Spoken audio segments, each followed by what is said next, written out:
প্রিয় বন্ধুগণ, আজকে ইবাদতের রাত্র, শবে বরাত। আমাদের বিজয় আগামী দিনে কে দিবেন? হ্যাঁ, আল্লাহ। আপনারা আমরা যারা এখানে আছি, আমরা সকলেই আশা করতেছি আগামী দিনে এই দেশের প্রধানমন্ত্রী হবেন জনাব তারেক রহমান। ইনশাআল্লাহ। ক্ষমতা দেওয়ার মালিক কে? আল্লাহ। হ্যাঁ, আল্লাহ। আমাদের আশাটা পূরণ করবেন কে? আল্লাহ। তাহলে আল্লাহর কাছে চাওয়ার জন্য আজকে রাত্রটা হইল সবচাইতে বড় রাত্র।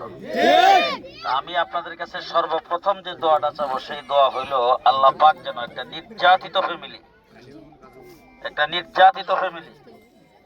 এই ফ্যামিলিটা জনগণের কতটুকু প্রিয় এটা খালেদা জিয়ার জানাজায় মানে পরিচয়। বাংলাদেশের জনপ্রিয় কোন নেতা আছে? আগামী প্রধানমন্ত্রীর কোন নেতা আছে? সেই নেতা, সেই নেতা। বিএনপি কোন প্রার্থী আছে? সেই প্রার্থী, সেই প্রার্থী। সিল মারো ভাই, সিল মারো, সিল মারো ভাই, সিল মারো। তো আপনারা সকলে জনাব তারেক রহমান সাহেবের জন্য দোয়া করবেন, ইনশাআল্লাহ। আল্লাহ যেন ওনাকে সুস্বাস্থ্য দান করে, আগামী দিনে দেশের জনগণের নেতৃত্ব দেওয়ার জন্য যেন আল্লাহ পাক প্রধানমন্ত্রী হিসেবে ওনাকে কবুল করে। ইনশাআল্লাহ। উনি আমার কাছে খেজুর গাছ মার্কাটা কুট্টাপাড়া খেলার মাঠে উঠে দিয়ে গেছে। তাহলে আমি এখন কার প্রার্থী?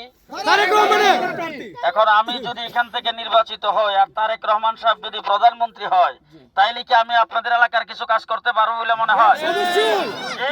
অবশ্যই। তাহলে ইনশাআল্লাহ, আরে উন্নয়নের কোনো মার্কা আছে? সেই মার্কা।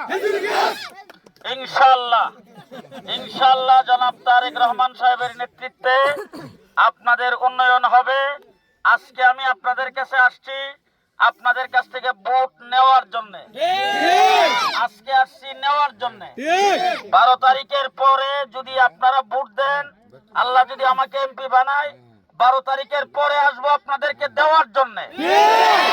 ইনশাআল্লাহ আপনাদের রাস্তাঘাট, ব্রিজ, কালভার্ট, স্কুল, কলেজ, মাদ্রাসা, মন্দির, মাজার যাবতীয় সবকিছুর প্রতিনিধি আমি হব, সবকিছুতে উন্নয়ন করবো ইনশাআল্লাহ।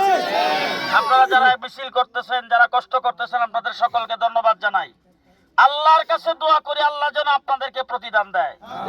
আমার কাছে কোনো কিছু দেওয়ার নাই, আমি আল্লাহর কাছে দোয়া করবো আল্লাহ যেন আপনাদের সকলের ভবিষ্যৎ ভালো করে দেন। আসসালামু আলাইকুম ওয়া রাহমাতুল্লাহ।